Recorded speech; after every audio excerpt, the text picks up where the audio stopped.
Hey guys, what's up? Welcome to my level 100 Sir HOPSALOT Rend build guide.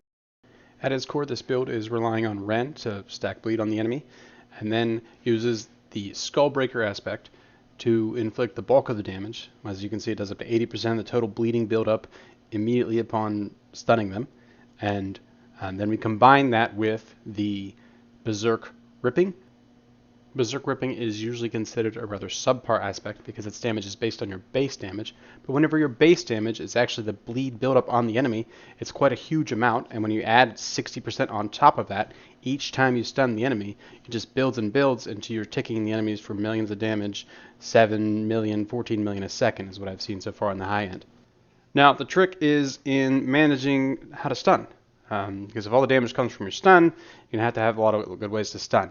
The first and obvious thing for anything that's using a bleed build would be to use the anemia aspect, which is up to a 30% lucky hit to stun bleeding enemies. Obviously, it's only going to matter if they're already bleeding anyway. Now, we have another key important one here you will find in your passive tree called Concussion. Bludgeoning weapons have up to 30% or 45% with two-hander to lucky hit stun. Again, those stack, so if you have something that is hitting both a bleeding enemy and a bludgeoning weapon, it's going to proc both of those chances.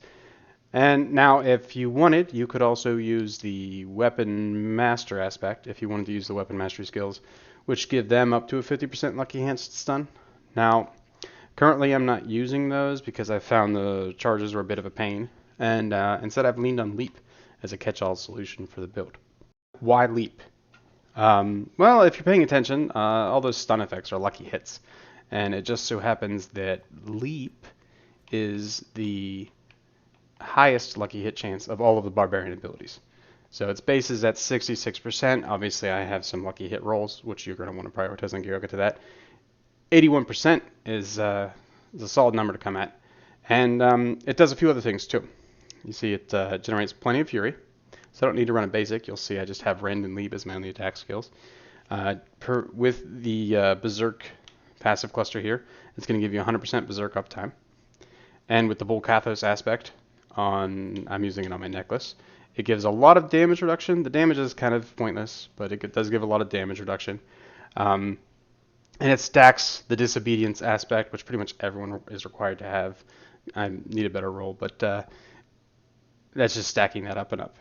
And finally, if you get the cooldown on your leap below 9 seconds, paired with the Giant Stride's Ring, you can actually spam leap repeatedly. So if it doesn't manage to hit either of its lucky hits chances, which is anemia and concussion, you can just leap and leap again, and as long as you're hitting 2 or more enemies, you can leap indefinitely. And since I'm currently using both of those ways to stun on my leap, using a two-handed bludgeoning weapon on my leap, that gives me a combined current chance at about 53% that it'll stun at least one of the 2 stuns. Because I'm using just Leap and Rend, that leaves 4 more ability slots that I get to play around with. So just going left to right from what I have here, you can see I have Ground Stomp. This is good for an on-command stun. If you have a bunch of bleed built up on an elite and you really just want it to die right now, this is a sure way to just eliminate it. Next, I have on my list, I'm using Iron Skin. Iron Skin's not that bad. They buffed the aspect for it, and I think the healing on it really is really good for me. It feels like you have infinite potions as long as you can keep the cooldown going. And another way to give you Unstoppable, which is very important in High Nightmare dungeons. Next, I have the Wrath of the Berserker on here. Good ult, Unstoppable again. It's going to be, just more damage. I did try out Iron Maelstrom, and it's pretty good. It also provides a stun, so it's one more way to proc your bleed build-up stun, but it's a little clunky to use, especially in those High Nightmare dungeons. You have to kind of stand still to use it, and it just didn't quite do it for me. I'd rather lean on that Unstoppable option rather than the Berserker. Last, I have Rallying Cry, just for the Unstoppable, really. The Fury is nice, but you don't really need it. And the movement speed, just for faster clear. If you were going to use a Weapon Mastery build instead of a Leap build, I would probably try and keep the Iron Skin of all these things. You could drop the ult, and you could maybe drop the Ground Stomp, but the Iron Skin and the Rallying Cry, you want to have Unstoppable up as much as possible. Now, let me quickly go over the skill tree, just to going to go in detail. It's keep it brief. I'm not using a basic, so you're just throwing away 2 points here. Rend, obviously we're maxing out Rend. If you wanted, you could switch from the Furious Rend to the Violent Rend. But that's more if you're using a basic or have more reliable Fury generation.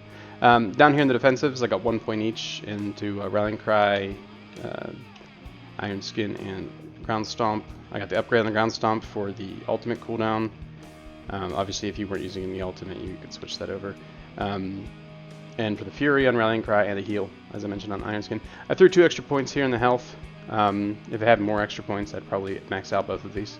So down here, I max out the move speed because I'm impatient. I always want to go fast.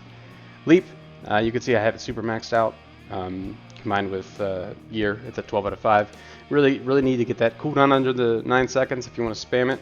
It just streamlines the gameplay. Obviously, you don't need the slow upgrade on Leap, just want the Fury. Max out this whole Berserking cluster, so you have full Berserk uptime with crazy amounts of damage reduction and Fury generation. Just kind of feeds into the whole build. Down here, this is pretty standard. You get 1 rank there and 3 there, so that you're always getting that crit chance. Just 1 rank in here to slow. I did max this out because our whole thing is building Leap build up. Down here, Wrath of the Berserker and its upgrades, obviously, and then everything you need to get concussion, so that you can get that lucky hit stun. Down here, I have tried actually all of the key passes with this build, or a variation of it. Gushy Wounds actually seems to do the best. It performs the best. Unconstrained is good if you're having trouble keeping your Berserk uptime. And Unbridled Rage is going to have potentially the best damage, but it's really hard to keep the Fury up without losing some of your defensives. And actually, Walking Arsenal, if you're rocking 3 different attack buttons, you can use the Lucky Hit bonus in there, which is good to help get some more Lucky Hit into the build. Last thing here, I'm going to go ahead and break down the gear. I'll do this quickly. It's pretty standard. You're going to want to have the same things that you have in most builds. So you're going to need your maximum damage reductions that you can find, and health on your armor pieces. You're going to want cooldown reduction as much as possible on your helmet and your amulet. For aspects, I'm using the anemia for the stun on my helmet, and you could rearrange that as needed. If you need an extra defensive, I think you can actually put that on boots, so you can move it around. Disobedience, obviously the higher roll the better. You're going to want that could be on your chest or legs. My other legs, I'm using the Iron Skin one, so you can flip-flop those, no big deal. For gloves, I'm using Accelerating. If you're using the Weapon Mastery build, you could potentially use the Weapon Mastery thing. It just helps get more Rends out in a shorter amount of time. For my boots, I'm currently using Exploiter. I've actually mixed this one up a few times. But whenever the enemies do get unstoppable, which happens unfortunately a decent amount of time, as much as we're stunning, it's nice to get that little extra damage bonus. For my weapons, I am using obviously Berserk Ripping and Skullbreaker. For my one-handers, I am using Edge Master, and I was using this Leap one, I still currently, but I was thinking I was going to swap it out for the Ground Stomp Quake weapon. Again, the damage isn't really necessary, it's just more about getting the extra % damage that you get while standing on top of the Quakes, which you usually are because your Leap makes Quake. On my amulet, I'm using the Leap Quake thing, just for the increased damage reduction, 23%, and again, stacks Disobedience, so it's not terrible. And then rings, obviously I have Giant Strides and a Lucky Hit to make sure your Rend caps out your Fury. And you really want to get Lucky Hit chance on your rings. I have another ring that I'm going to replace here as soon as I find another Giant Strides, 5 second. You need the 5 seconds on Giant Strides because when you're fighting like a solo enemy, you leap once, and then that gives you about a 3.5 second cooldown on your leap.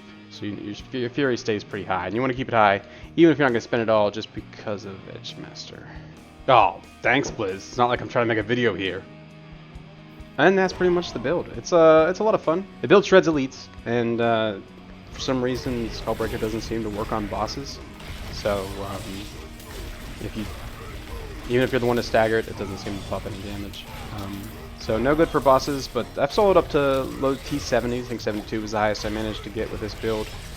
But that's just so far. I'd imagine with proper gearing and a little patience, I could push it pretty high. It all comes down to survivability more than damage at this point. This here's a tier 65 dungeon that I did earlier. Again, not the fastest clear in the world, but it sure is fun, just hopping around like a madman.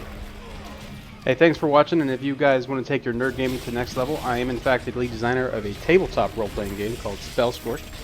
It's set for full release this August, but you can get it now in early access on drivethrurpg.com. Check the description.